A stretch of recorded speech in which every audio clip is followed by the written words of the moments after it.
ಕೃತಿ ವಿಮರ್ಶೆಯಲ್ಲಿ ತಂತ್ರವನ್ನು ಕುರಿತು ವ್ಯಾಖ್ಯಾನಿಸುವುದು ತುಂಬ ಪರಿಣಿತಿಯ ಕೆಲಸವೇ.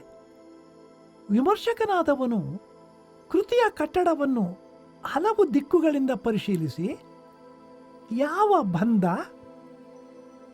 ಯಾವ ಸನ್ನಿವೇಶ ನಿರ್ಮಾಣ, ಯಾವ ಸಂವಿಧಾನ ಕೌಶಲ ಕೃತಿಕಾರನ ಉದ್ದೇಶವನ್ನು ಅತ್ಯಂತ ಸಮರ್ಪಕವಾಗಿ ಮತ್ತು ಚಾತುರ್ಯದಿಂದ ರೂಪಿಸಲು ಸಾಧ್ಯವಾಗಿದೆ ಅಥವಾ ಇಲ್ಲ ಎಂಬುದನ್ನು ಬಿಡಿಸಿ ತೋರಿಸುವುದು ಸುಲಭವೇನಲ್ಲ. ಕವಿ ಇಡಿಯಾಗಿ ಚಿತ್ರಿಸಿದ್ದು, ಬಿಡಿಯಾಗಿ ಚಿತ್ರಿಸಿದ್ದು, ಅದರಲ್ಲಿ ಕಂಡುಬರುವ ಶಿಲ್ಪ, ಇಲ್ಲಿ ನಾಟಕೀಯ ಕೌಶಲವಿದೆ, ಇಲ್ಲಿ ಒಂದು ಕನಸಿನ ಚಿತ್ರವನ್ನು ಕವಿ ಅತ್ಯಂತ ಸೊಗಸಾಗಿ ಅಳವಡಿಸಿಕೊಂಡಿದ್ದಾನೆ, ನಾಯಕ ನಾಯಕಿಯರ ಪ್ರಥಮ ಸಮಾಗಮದ ಈ ಸನ್ನಿವೇಶ ಸೊಗಸಾಗಿದೆ, ಕಡೆಯ ಅಂಕದ ಸಿದ್ಧಿ ಅಪೂರ್ವ ಇತ್ಯಾದಿಗಳನ್ನು ಬೆರಳಿಟ್ಟು ತೋರಿಸಿ ಆಯಾ ಕಾರಣಗಳಿಂದ ಕೃತಿಯ ಬೆಲೆ ಎಷ್ಟು ವರ್ಧಿಸಿದೆ ಎನ್ನುವುದನ್ನು ಆತ ತೋರಿಸಬೇಕಾಗುತ್ತದೆ. ರಸದ ದೃಷ್ಟಿಯಿಂದ ತಂತ್ರವನ್ನು ಕುರಿತು ವ್ಯಾಖ್ಯಾನಿಸುವಾಗ ವಿಮರ್ಶೆಯ ಉಳಿದ ಮುಖಗಳ ಮೇಲೂ ಇದು ಬೆಳಕನ್ನು ಬೀರುತ್ತದೆ. ವಿಮರ್ಶೆಯಲ್ಲಿ ಕೃತಿಯ ಉದ್ದೇಶವನ್ನು ಕಂಡುಕೊಳ್ಳುವುದು, ಅದರ ಬೆಲೆಯನ್ನು ನಿರ್ಣಯಿಸುವುದು, ತಂತ್ರವನ್ನು ವಿಮರ್ಶಿಸುವುದು, ಈ ಮೂರು ಒಂದೇ ಕ್ರಿಯೆಯ ಮೂರು ಮುಖಗಳು. ಪಾಶ್ಚಾತ್ಯ ಸಾಹಿತ್ಯ ವಿಮರ್ಶೆಯಲ್ಲಿ ಈ ವಿಭಾಗವನ್ನು ಕುರಿತು ನಡೆದಿರುವ ವಿಮರ್ಶೆಗೆ ಹೋಲಿಸಿದರೆ ನಮ್ಮಲ್ಲಿ ಈ ಬಗೆಯ ವಿಮರ್ಶೆ ಇನ್ನೂ ಸಿದ್ಧವಾಗಿಯೇ ಇಲ್ಲವೆಂದು ಹೇಳಬಹುದು. ಆದರೂ ಕೃತಿಯ ವ್ಯಾಖ್ಯಾನ ವಿಮರ್ಶೆಯ ಒಂದು ಅಂಗವಾಗಿ ನಡೆದಿರುವ ತಂತ್ರ ವಿಮರ್ಶೆಯ ಕೆಲವು ಅಂಶಗಳನ್ನು ನಮ್ಮಲ್ಲಿಯೂ ಗುರುತಿಸಬಹುದು. ಶ್ರೀ ತೀನಂ ಶ್ರೀಯವರ ಕಾವ್ಯ ಸಮೀಕ್ಷೆಯಲ್ಲಿ ಕಾಳಿದಾಸನ ನಾಟಕಗಳಲ್ಲಿ ದುರಂತ ವಸ್ತು ವಿನ್ಯಾಸ ಎಂಬ ಲೇಖನ, ಶ್ರೀ ಎಸ್ ವಿ ರಂಗಣ್ಣನವರ ಶಾಕುಂತಳ ನಾಟಕದ ವಿಮರ್ಶೆ, ವಿಕ್ರಮೋರ್ವಶಿಯ ನಾಟಕದ ವಿಮರ್ಶೆ, ಮಾಳವಿಕಾಗ್ನಿಮಿತ್ರ ನಾಟಕದ ವಿಮರ್ಶೆ, ಶೈಲಿ ಭಾಗ 1 ಮತ್ತು 2, ಹೊನ್ನಶೂಲ ಈ ಕೃತಿಗಳಲ್ಲಿ ಈ ಬಗೆಯ ವಿಮರ್ಶೆಯನ್ನು ಗುರುತಿಸಬಹುದು. ಅದರಲ್ಲಿಯೂ ಹೊನ್ನಶೂಲದಲ್ಲಿರುವ ಅರೆ ವಜ್ರ ಎಂಬ ಪ್ರಬಂಧ ವಿಶೇಷ ಪರಿಣಿತಿಯ ತಂತ್ರವಿಮರ್ಶೆ ಎನ್ನಬಹುದು. ಕೃತಿಯ ಕಟ್ಟಡದ ಕಲಾವಂತಿಕೆಯನ್ನು ಪ್ರಧಾನವಾಗಿ ಪರಿಶೀಲಿಸುವ ಈ ತಂತ್ರವಿಮರ್ಶೆ ಕೆಲವು ಸಲ ಕೃತಿ ರಚನೆಯ ಅಂಗ ಪ್ರತ್ಯಂಗಗಳ ಸಾವಯವ ಸಂಬಂಧವನ್ನು, ಅದರಿಂದ ವ್ಯಕ್ತವಾಗುವ ಕವಿ ಪ್ರತಿಭೆಯ ಮಹತ್ತನ್ನು ತೋರಿಸಿಕೊಡುವುದರ ಜೊತೆಗೆ ಮತ್ತೆ ಕೆಲವು ಸಲ ಆ ಕಟ್ಟಡದ ಒಂದೊಂದು ಇಟ್ಟಿಗೆಯನ್ನೂ ಎಣಿಸಿ ಕವಿ ಮನೋಧರ್ಮದ ರೀತಿಯನ್ನು ಗುರುತಿಸಲು ಹೊರಡುತ್ತದೆ. ಈ ನಾಟಕದಲ್ಲಿ ಇಷ್ಟು ಪಾತ್ರಗಳಿವೆ, ಒಂದೊಂದು ಪಾತ್ರಕ್ಕೆ ನಾಟಕದಲ್ಲಿ ಇಷ್ಟು ಸಲ ಪ್ರವೇಶ ಅವಕಾಶವಿದೆ, ಒಂದೊಂದು ಪಾತ್ರವು ಮಾತನಾಡುವ ಪದಗಳ ಸಂಖ್ಯೆ ಎಷ್ಟು, ಅದರಿಂದ ವ್ಯಕ್ತವಾಗುವ ಪಾತ್ರದ ಮನೋಭಾವವೇನು ಎನ್ನುವ ಸಂಖ್ಯಾ ಪರಿಶೀಲನಾ ಶಾಸ್ತ್ರ ಸ್ಟ್ಯಾಟಿಸ್ಟಿಕಲ್ ಕ್ರಮದಲ್ಲಿಯೂ ವಿಮರ್ಶಕನ ಬುದ್ಧಿ ತೊಡಗುವುದುಂಟು. ವಿಕ್ರಮೋರ್ವಶಿಯ ನಾಟಕವನ್ನು ಕುರಿತು ಈ ಮಾತುಗಳನ್ನು ನೋಡಿ: ಆಡುವ, ಭಾಷಿತ ಮಾಡುವ, ಕಾರ್ಯ, ತೆಗೆದುಕೊಳ್ಳುವ ಜಾಗ ಮೊದಲಾದ ವ್ಯಾವಹಾರಿಕ ದೃಷ್ಟಿಯಿಂದ ನೋಡಿದರೆ ಪುರೂರವನ ಪ್ರಾಧಾನ್ಯ ಸುಸ್ಪಷ್ಟ. ಕಾವ್ಯದ ಪಂಕ್ತಿಗಳ ಲೆಕ್ಕಾಚಾರದಂತೆ ಅವನಿಗೆ 577 ಇರುವಾಗ ಊರ್ವಶಿಗೆ 125 ಮಾತ್ರ. ಚಿತ್ರಲೇಖೆಗೆ ಕೂಡ 101. ವಿದೂಷಕ ಇಬ್ಬರು ಅಪ್ಸರೆಯರನ್ನೂ ಮೀರಿ 168 ಪಂಕ್ತಿಗಳನ್ನು ದಕ್ಕಿಸಿಕೊಂಡಿದ್ದಾನೆ. ನಾಯಕನ ಆಧಿಕ್ಯ ಖಚಿತವಾಗಿ ರಕ್ಷಿತವಾಗಿದೆ ಕಾಳಿದಾಸನ ಏರ್ಪಾಡಿನಂತೆ. ಹೀಗೆಯೇ ಒಬ್ಬ ಕವಿಯ ಶೈಲಿಯಲ್ಲಿ ಆ ಕವಿಗೆ ಯಾವ ಯಾವ ಬಗೆಯ ಪದಪ್ರಯೋಗಗಳು ಶೇಕಡ ಎಷ್ಟಿವೆ, ಅದರಿಂದ ವ್ಯಕ್ತವಾಗುವ ಕವಿಶೈಲಿಯ ಮುಖ್ಯ ಗುಣವೇನು ಎನ್ನುವುದರ ಪರಿಶೀಲನೆಯನ್ನು ಇದೇ ವರ್ಗಕ್ಕೆ ಸೇರಿಸಬೇಕಾಗುತ್ತದೆ. ರತ್ನಾಕರನ ಭರತೇಶ ವೈಭವದಲ್ಲಿ ಬರುವ ಸ್ತ್ರೀ ಪಾತ್ರಗಳ ಹೆಸರುಗಳನ್ನು ಕುರಿತು ಸುಮಾರು 100 ಜನ ರಾಣಿಯರಿಗೆ ಹೆಸರಿಡುವ ಶ್ರದ್ಧೆಯಲ್ಲಿ ರತ್ನಾಕರನ ಕವಿಶಕ್ತಿ ಎಲೆ ತುಂಬಿಕೊಂಡು ಹೂ ಬಿಟ್ಟಿದೆ. ಆಜಿ ಎಂದರೆ ಅವನಿಗೆ ಅಧಿಕ ಪ್ರೀತಿ.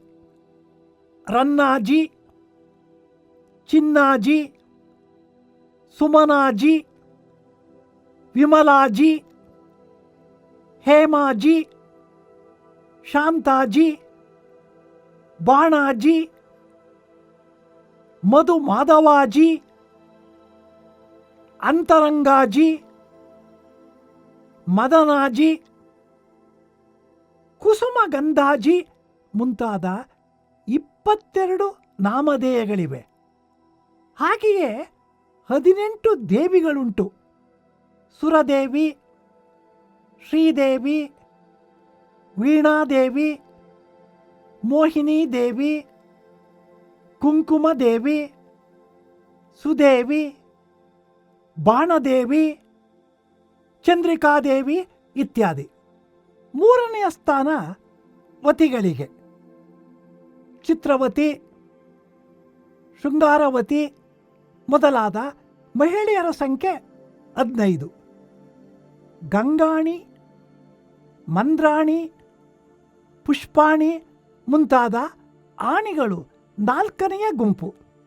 ಈ ಪರಿಶೀಲನೆ ಬರುತ್ತಾ ಒಂದು ಷಟ್ಪದಿಯಲ್ಲಿ 14 ಛ, ಇನ್ನೊಂದರಲ್ಲಿ 14 ಲ,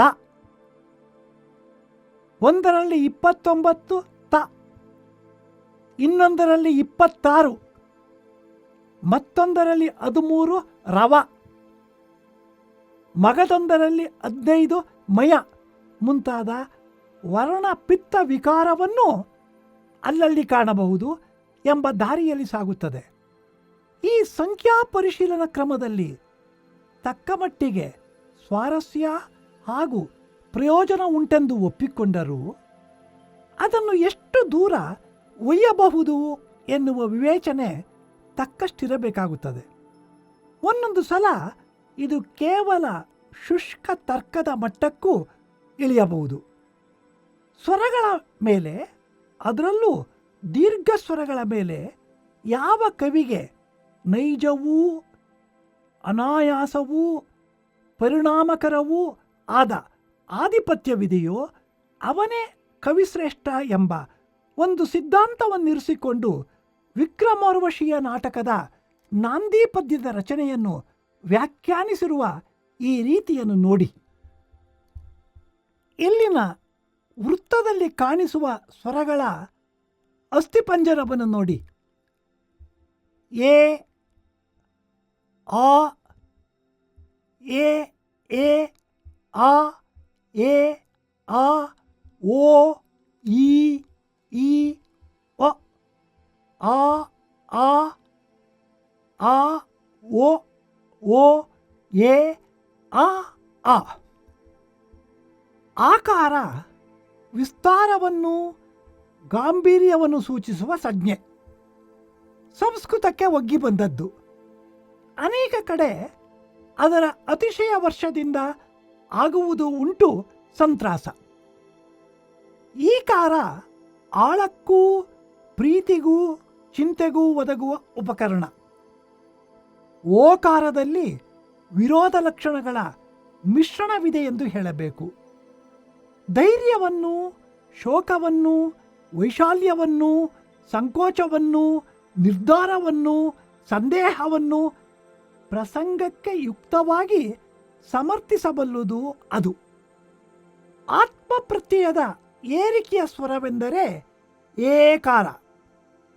ಆಗಾಗ ಗರ್ವವನ್ನೂ ತಳೆದು ಅಟ್ಟಹಾಸ ಮಾಡುವ ತೇಜಸ್ಸು ಅದಕ್ಕಿದೆ. ಇಲ್ಲಿ ಅದನ್ನೇ ಬೀಜಸ್ವರವಾಗಿ ಉಪಯೋಗಿಸಿದ್ದಾನೆ ಕಾಳಿದಾಸ. ಪ್ರಾರಂಭದಲ್ಲಿಯೇ 3 ಬಾರಿ ಅದು ಬಾರಿಸುತ್ತದೆ ತನ್ನ ತುತ್ತೂರಿಯನ್ನ. 3ನೆಯ ಸಾಲಿನ ಅಂತ್ಯದಲ್ಲಿ ಹಿತವಾಗಿರುವಾಗ ಪುನಃ ಅದರಿಂದ ಏಳುತ್ತದೆ ಸಪ್ಪಳ. ಅದಕ್ಕೆ ಉಪಷ್ಟಂಭಕವಾಗಿ ಬರುತ್ತದೆ ಓಕಾರ.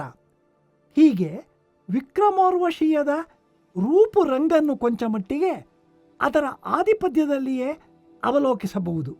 ಶ್ರೀ ಎಸ್ ವಿ ರಂಗಣ್ಣ ಅವರ ವಿಕ್ರಮೋರ್ವಶೀಯ ನಾಟಕದ ವಿಮರ್ಶೆ. ಈ ವರ್ಣವಿನ್ಯಾಸಗಳನ್ನು ಕುರಿತ ವಿಮರ್ಶಾ ವೈಖರಿಗೆ ಏನು ಹೇಳಬೇಕೋ ತಿಳಿಯದು.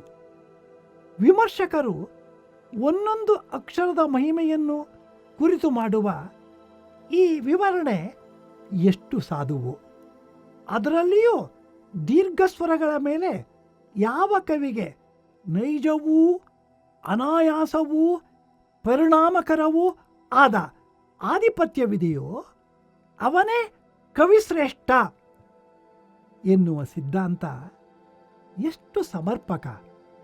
ಹೀಗೆ ಪದಗಳನ್ನು, ಪಂಕ್ತಿಗಳನ್ನು, ಅಕ್ಷರಗಳನ್ನು, ಕಡೆಗೆ ಸ್ವರಗಳನ್ನು ಲೆಕ್ಕ ಹಾಕಿ ಶೇಕಡಾವಾರನ್ನು ಕಂಡು ಹಿಡಿಯುವುದರ ಮೂಲಕ